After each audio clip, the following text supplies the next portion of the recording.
Assalamualaikum warahmatullahi wabarakatuh. Alhamdulillahil awalu bila ibtida wal akhiru bila intiha, jami'u sifatil ulya wal izzati wal kibriya, wassalatu wassalamu ala imami ahli sawfa'i wal wafa, qutbul anbiya wal awliya, Sayyidina wa maulana Muhammadin khairid dawa likulli sakomin wada rahmatan wa shifa fi sirri wal jila wa ala alihi wa sahbihi ma damatil ard was sama' ma ba'du ayuhas sadat al-a'izza wal fudala. Yang saya hormati para sesepuh, ini sepuh, para alim ulama, para yai, para habaib. Maaf apabila saya tidak bisa menyebutkan satu persatu, tidak berarti mengurangi takdim hormat kita kepada para beliau. Dan yang saya hormati bapak-bapak dari Forkominda tingkat provinsi, wali kota, kabupaten, dan dari bapak-bapak dari instansi pemerintahan sipil, TNI, Polri yang selalu kita banggakan. Hadirin wal hadirat rahimakumullah.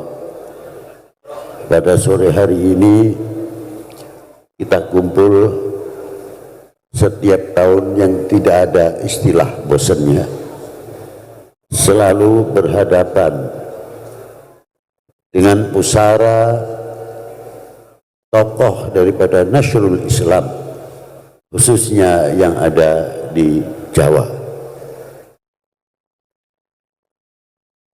Beliau adalah putra Al-Imam Ibrahim Asmorokondi. Ibrahim Asmorokondi, beliau seorang tokoh ekonom, bukan agama saja. Beliau ahli keuangan. Maka di zaman Brawijaya beliau diangkat menjadi Menteri Keuangan. Sedangkan Maulana Malik Ibrahim diangkat menjadi Menteri Ekonomi dan Menteri Irigasi. Dipegang dua orang ini, makmur sekali bagaimana perkembangan dunia Islam yang bisa memasukkan income kepada negara yang ditempati sehingga memudahkan, meluaskan daripada Nasrul Islam. Itulah strategi para ulama kita, itu tertera di dalam kitab Babat Tanah Jawa, itu ada. Said Ibrahim Asmorokondi, saya diantara ingin belajar kagum sama beliau. Karena wali 9 yang masuk ke Indonesia ini bukan seperti saya ini. Bukan. Datang sudah diselawati. Terkadang datang sudah tola'al badru alaina dan segalanya. Para beliau habaib masuk ke Indonesia betul-betul keringat, pahit. Bagaimana cara mengenalkan dia masuk rumah ke rumah? Kalau para beliau itu datang hanya dengan pakaian saja, tidak, beliau dengan ekonomi, membawa barang-barang sehingga pintu digedor atau kulonwun itu diterima dengan mudah karena ada wasitoh bitijaroh. Itu diantaranya. Maka wali 9 semuanya dan sebelumnya rata-rata min ahli tijaroh, artinya ekonomi. Di antara Al-Imam Ibrahim Asmorokondi, tidak satu pun putranya yang tidak menjadi soleh, orang-orang yang soleh. Siapa yang pertama? Maulana Ishaq bin Ibrahim Asmorokondi, yang mempunyai putra juga tokoh fuqaha yang luar biasa di zamannya, yang mempunyai wawasan yang begitu luas Dia sebagai seorang mufti pertama di zaman Wali Sembilan. Siapa? Sayyidi Muhammad Ainul Yakin bin Ishaq bin Ibrahim Asmorokondi. Yang kedua, Al-Imam Ali Al-Murtadha. Dan ini yang banyak disalahpahami, seolah-olah Al-Imam Ahmad rahmatillah Sunan Ampel namanya Ali dari sini. Padahal Al-Imam Ali Al-Murtadha ayah dari Said Utsman Haji Sunan Mondoliko Jepara. Yang ketiga, anak dari Imam Ibrahim Asmorokondi adalah Qutbil Aqtab, Syekhu Masyayihil Ulama wal Awliya, alladhi jama'allahu lahu baina ilmi dhahir wal batin. Al-Imam Ahmad rahmatillah, yang pada sore hari ini kita kholi bersama-sama. Sudah selayaknya, mengapa kita bertanya khol kepada Syekh Ahmad rahmatillah, apakah kita mau menceritakan karomahnya saja? Tidak. Contoh yang luar biasa hari ini, sore ini, dan ini terulang setiap tahun. Karena saya kagum, tidak satu pun putra putri beliau yang tidak menjadi aulia illah. Sebagaimana Al-Habib Abdurrahman bin Muhammad Maula Dawilah yang masyhur Sakgaf. Siapa putra yang pertama? Dewi Ashiqah, zaujah Al-Imam Abdul Fattah Sultan Demak.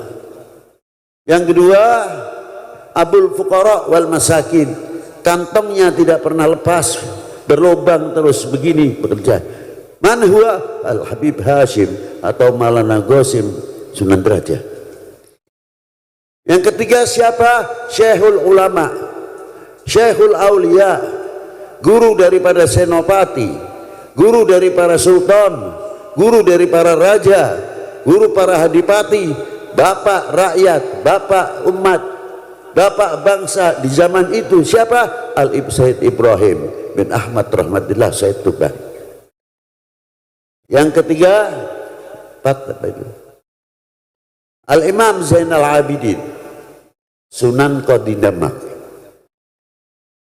Yang kelima, tokoh muhaddithin yang luar biasa, Al-Imam Ja'far Shadiq, yang terkenal dengan Sunan Kudusnya. Memang kalau di dalam sejarah yang lain, Syed Ja'far Shadiq adalah putra Utsman Haji, bukan putra Imam Ahmad rahmatillah. Terserah, biasalah masalah khilafiyah nasab itu ya begitu itulah. Yang terakhir putra laki Syed Ahmad Hisamuddin, Kanjeng Sunan Lamongan. Beliau ditinggal abahnya masih di dalam perut, maka diberi nama Ahmad bin Ahmad atau Ahmad Hisamuddin. Ini yang laki. Adapun yang perempuan, Dewi Hafsah, dapat dari ulama Al-Hadramiyah, namanya Al-Imam Ahmad. Yang perempuan lagi Dewi Mutmainnah, zaujah Sayyid Abdurrahman Sunan Majah. Yang Ruqayyah, zaujah Sayyid Muhammad Ainul Yakin Sahib Giri. Dewi Aisyah binti Ahmad rahmatillah, zaujah Maulana Syarif Hidayatullah. Kita sekarang duduk di sini untuk bercermin. Mampukah kita mencetak regenerasi ke depan untuk meneruskan perjuangan al-ulama as-salihin? Mampukah kita meneruskan perjalanan thariqah salafun as-salihin? Apalagi, maaf kalau saya ngomong, kita ini dijadikan Safinatun Nuh. Beliau berhasil Safinatun Nuh dalam ideologi, dalam akidah, Safinatun Nuh dalam ekonomi, Safinatun Nuh dalam bisa mempersatukan umat dan lain sebagainya. Inilah yang diberi contoh oleh beliau.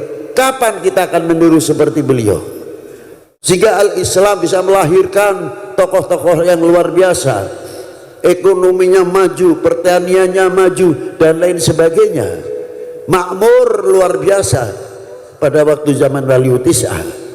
Apakah kita tidak mampu untuk bisa menirunya?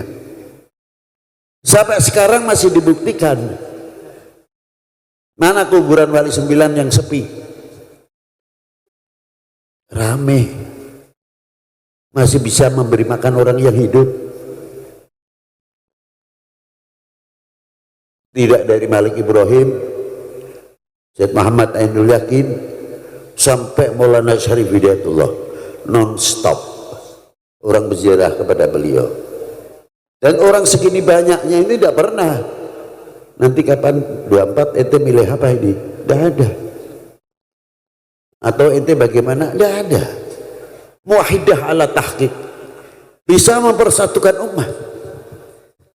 Mampukah kita keluar dari hall ini menjadi pensiar mempersatukan umat? Tidak akan memberikan kesempatan kebersamaan, tidak akan memberikan kesempatan orang-orang yang akan memecah belah kita, dan tidak memberikan kesempatan akan memecah Indonesia ini. Pasti kita akan menjadi perekat umat, perekat bangsa, menjadi bagian daripada ketahanan nasional. Paling tidak itu diantaranya. Ma'asyiral hadirin rahimakumullah. Satu sisi kearifan lokal tentang ekonomi, yang kedua masih dakwah. Loh, dakwahnya di mana? Tidak ada yang orang jarak ke sini menyanyi, itu tidak ada. Imma qiraatul Yasin, amma tahlil, sabihallah, wassalah ala Nabi sallallahu alaihi wasallam. Masih ngajak tahlil, masih ngajak beratis Yasin, bisa masih mengajak salah ala Nabi sallallahu alaihi wasallam. Kita yang hidup untuk mengajak orang yang bisa selawatan, jamnya selawat dan lain sebagainya sulit. Beliau sudah 500 tahun lebih meninggal, masih dakwah dalam kuburnya sampai sore hari ini. Malu rasanya kalau kita tidak bisa meniru. Bila mana cermin ini hidup di Indonesia, insya Allah menjauhkan segala bentuk perpecahan, jauh dari pertikaian. Bangsa lain sudah maju, maaf, membuat macam-macam, kita masih tinggalan terus ribut. Nanti yang partai sendiri, yang milih sendiri, lain-lain sendiri. Tapi bangsa lain sudah bikin nuklir, persenjataan yang istimewa, ilmu kedokteran yang istimewa, kita masih ruwet terus. Nah, kapan majunya? Apakah kita ini yang akan mengecewakan para beliau dalam perjuangannya yang merintis, ikut andil besar, mempunyai kontribusi yang luar biasa? Tidak di dalam agama saja, beliau termasuk andil besar di dalam perjuangan yang pertama melawan Portugis sampai melawan VOC. Nah, kita punya apa? Kontribusi kita apa? Mestinya malu.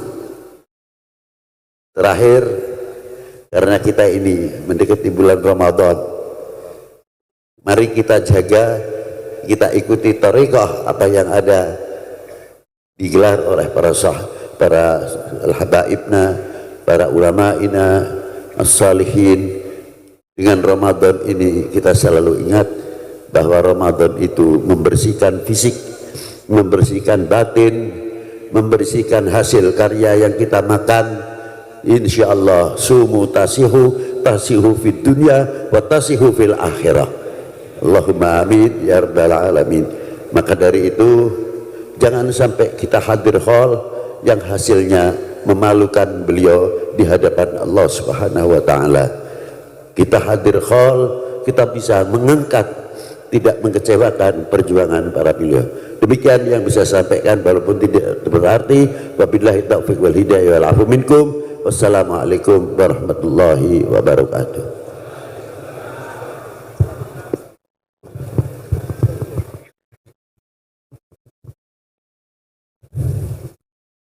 Sampaikan terima kasih.